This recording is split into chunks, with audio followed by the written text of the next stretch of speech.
दोस्तों नमस्कार, मैं जगन्नाथ गौतम सियासत हिंदुस्तान यूट्यूब चैनल पर आपका स्वागत है। दोस्तों, जैसा कि आप जानते हैं, उत्तर प्रदेश विधानसभा चुनावों के लिए बस कुछ महीने ही शेष बचे हैं और जैसा सारा भारत जानता है कि उत्तर प्रदेश के चुनाव ही केंद्र की राजनीति तय करते हैं।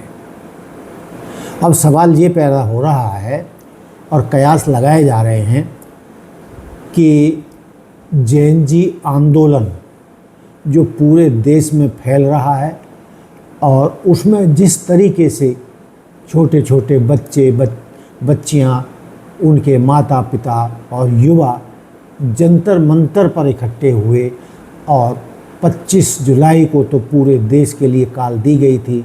उसके तहत बंगाल, बिहार, उत्तर प्रदेश के प्रयाग, तो कई देश के कोनों में ज़बरदस्त बवाल हुआ। मैं भूल गया, महाराष्ट्र, इन सब जगह सरकार के खिलाफ बड़ी तादाद में, हज़ारों की तादाद में लोग सड़कों पर उतरे। दोस्तों, अब कहा जा रहा है कि भाजपा के खेमे में उत्तर प्रदेश चुनावों को लेकर बड़ी परेशानी है। उसका कारण भी जायज़ है कि जिस राम मंदिर, अयोध्या के राम मंदिर के घोड़े पर सवार होकर भाजपा उत्तर प्रदेश में विजयी होती रही थी, लेकिन इस बार वो मुद्दा उल्टा पड़ता नज़र आ रहा है और संत और संतों के संगठन, धार्मिक लोग और भगवान राम में आस्था रखने वाली जनता भी इस बार भाजपा के खिलाफ नज़र आ रही है। दोस्तों, इसके अलावा मैंने शुरुआत में कहा कि जो आंदोलन जंतर मंतर से शुरू हुआ और देश के कई कोनों में फैला, उससे युवा वर्ग भी भाजपा से और मोदी जी से छिटकता नज़र आ रहा है। तो क्या 2027 के विधानसभा चुनावों में उत्तर प्रदेश में उल्टी गंगा बह सकती है और योगी जी का सिंहासन हिलाया जा सकता है? तो दोस्तों, इस बारे में जानकारों का कहना है कि इस बार उत्तर प्रदेश के चुनाव चौंकाने वाले होंगे।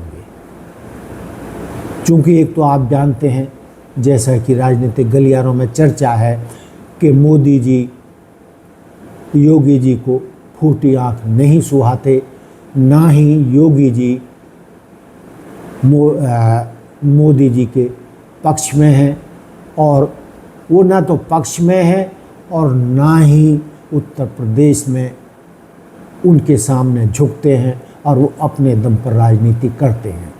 कहने का तात्पर्य ये है कि एक तो भगवान राम मंदिर में चंदा चोरी, युवाओं का आंदोलन, जैन जी का आंदोलन और ऊपर से पर्दे के पीछे की लड़ाई कि मोदी जी और अमित शाह योगी को पसंद नहीं करते और मोदी जी तो उनको अपने रास्ते का सबसे बड़ा रोड़ा समझते हैं कि योगी जी उनको हटवाकर खुद पीएम की कुर्सी पर बैठना चाहते हैं। दोस्तों, इसमें कोई गलत भी नहीं है, ये तो तय है। तो इन हालात में जब उत्तर प्रदेश की राजनीति के मुद्दे पर योगी जी और मोदी जी की राय एक नहीं है और दोनों एक दूसरे के खिलाफ तीर कमान चलाने को तैयार हैं, उन हालातों में क्या उत्तर प्रदेश में योगी जी की सरकार तीसरी बार बनेगी या भाजपा को वहाँ हार का मुंह देखना पड़ेगा? आज हमारा यही मुद्दा इस वीडियो में है। दोस्तों, जैसा कि आप जानते हैं कि 2022 में जब विधानसभा के चुनाव हुए थे तो उस समय बीजेपी को भारी सफलता मिली थी। बीजेपी को 403 सीटों में से दोस्तों 255 का ज़बरदस्त बहुमत मिला था और उन्होंने 41.29% वोट प्राप्त किए थे।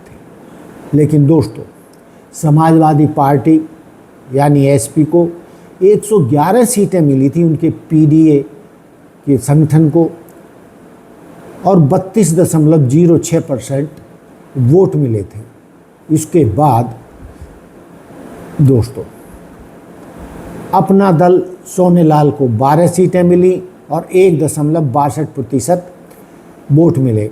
Bahujan Samaj party BSP 1 seat मिली लेकिन 12.88% बसपा को वोट मिले। दोस्तों राष्ट्रीय लोकदल को 8 सीटें मिली और 2.85% वोटें मिली। सुहेल भारतीय समाज पार्टी एसबीएसपी को 6 सीटें मिली और 1.36% वोट मिले और निषाद पार्टी को 6 सीटें मिली और 0.9% वोट मिले और भारतीय राष्ट्रीय कांग्रेस को सिर्फ 2 वोटें मिली और 2.33% वोट मिले। दोस्तों जनता दल लोकतांत्रिक को भी 2 सीटें मिली और लेकिन उन्हें वोट मात्र 0.2% मिले।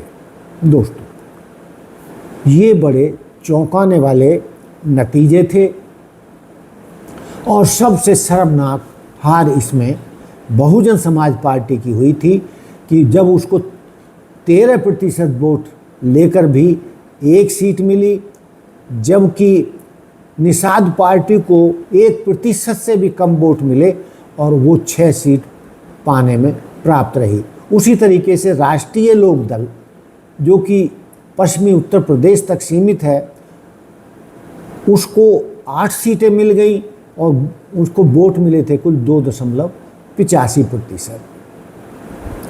दोस्तों पिछले 2012 के बाद जितने भी विधानसभा के चुनाव हुए हैं उसमें बसपा को बहुत ही शर्मनाक हारों का सामना करना पड़ा है। दोस्तों अब ये हार क्यों हुई है इसे मुझे बताने की ज़रूरत नहीं है और इसके लिए कई लोग बहन मायावती की नीतियों को ही जिम्मेदार मानते हैं कि पर्दे के पीछे जिस तरीके से वो भारतीय जनता पार्टी को जिताने के लिए और इंडिया गठबंधन को हराने के लिए नीतियां बनाती हैं और अपने उम्मीदवार उसी तर्ज पर खड़ी करती हैं, उसी का ये नतीजा है कि उत्तर प्रदेश में भाजपा लगातार जीत रही है, बसपा लगातार हार रही है और विपक्ष भी लगातार सत्ता से बाहर रहा है। अब दोस्तों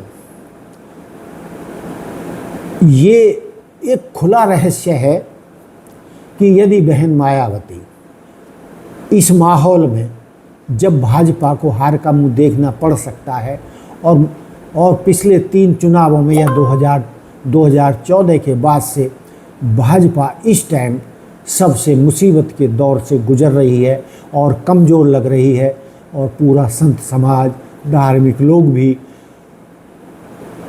राम मंदिर में चंदा चोरी के मुकाबले पर बहुत ही परेशान हैं और भाजपा के खिलाफ हैं। इन हालात में ऐसा लग रहा है कि एक धक्का और दो वाली स्थिति है। यदि इस बार हिम्मत करके बहन मायावती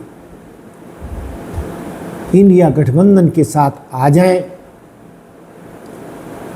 तो भाजपा को उत्तर प्रदेश की राजनीति से बाहर किया जा सकता है, विधानसभा में हराया जा सकता है, योगी जी की कुर्सी छीनी जा सकती है।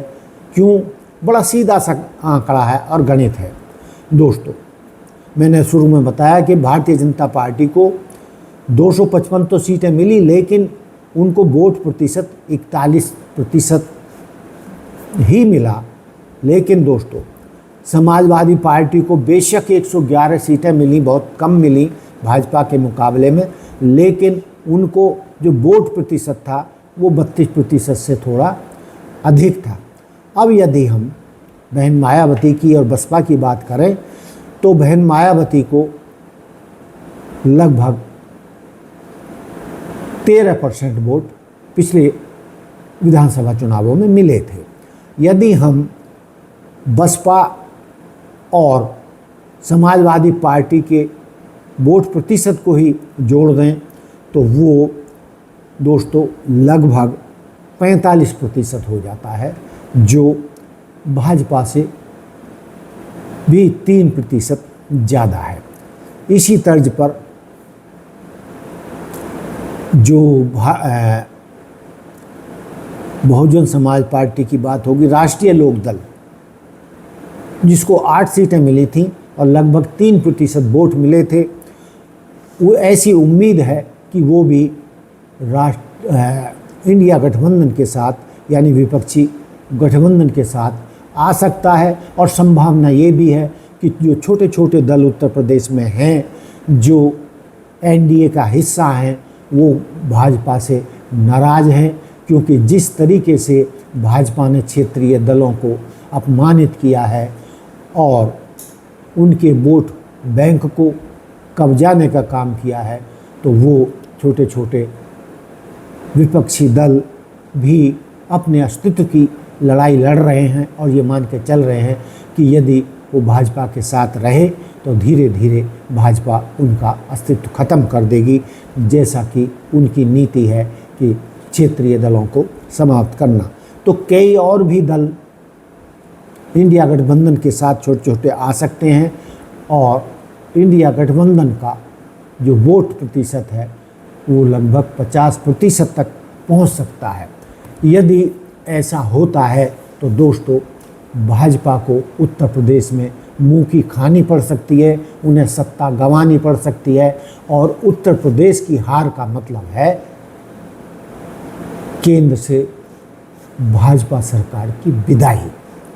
अब देखना ये है कि मनुवादी भाजपा को बहन मायावती इस बार भी सपोर्ट करती हैं या नहीं, और जो उनके अंदर भाजपा ने डर बिठाया है वो उससे बाहर निकलकर एक क्रांतिकारी फैसला लेकर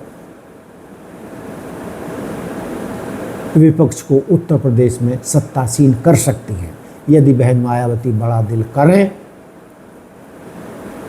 तो भाजपा को सत्ता से बाहर किया जा सकता है, लेकिन सवाल ये पैदा होता है कि क्या ऐसा संभव है।